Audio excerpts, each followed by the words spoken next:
What's the most embarrassing thing your kid has ever said? Hi, I'm Gretel. I write a little blog called From the Lost and Found, and today I just want to laugh. Life can be hard, it can be a struggle, and sometimes we need to release those emotions with tears. But you know, laughter gives us the same release, and it feels good. And we can laugh or we can cry, and today let's laugh. So, you know, inevitably, if you've been around kids, you have had some sort of experience like this. I was in the mall with my hubby, and our little 3-year-old, in the way they do, they just don't have that filter yet, noticed someone's bodily shape and made some rather blunt comments about it, and rather loud, rather in their hearing. And Daddy and I just are, melting to the floor in embarrassment because it's not even a word that we use. We're like, where does he even know to say that? Mom, look, that guy's so... You insert the word. You've had something happen like that, right? When the little mouth just blurts out words that we don't say to people.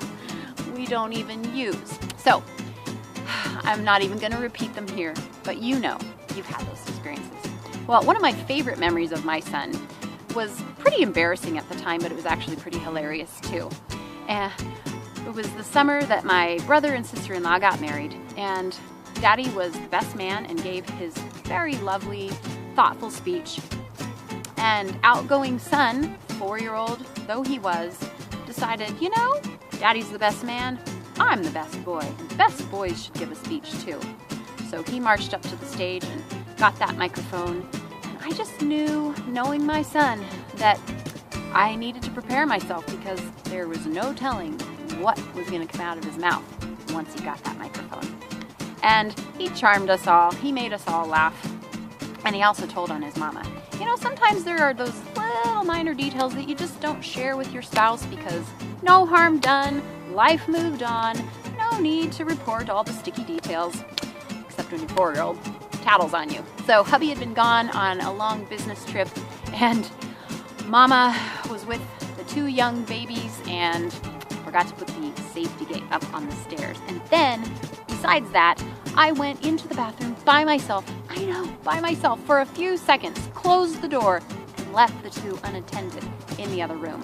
Well, of course, that was the time that baby boy learned to crawl up the steep, dangerous stairs all by himself without any supervision. And Big Brother was watching the whole time. And, baby boy was fine when I came out and realized what was happening, and he was up at the top of the stairs and he could have tumbled down. I ran up, got him, all is well, no harm done, right? We just didn't tell Dad about it because Dad is a safety expert. He would have been kind of upset that I was careless in such a way. So everyone at the wedding got to hear the story when Sam said, well, and proceeded to tell everybody. It was embarrassing at the time, but it was one of my favorite memories of him. That's just him. He's so outgoing, he's so social, and when he gets in front of a crowd, it will always be delightful, but you just never know what might come out of his mouth. What about you? What's the most embarrassing or funny story you have about kids in your life? I would love if you shared in the comments below. Let me know you're out there. Let me know you're watching. And please, if you want to keep hearing my stories of life, finding my way through it, please subscribe. I'd love to share the journey with you as we find our way toward home. God bless.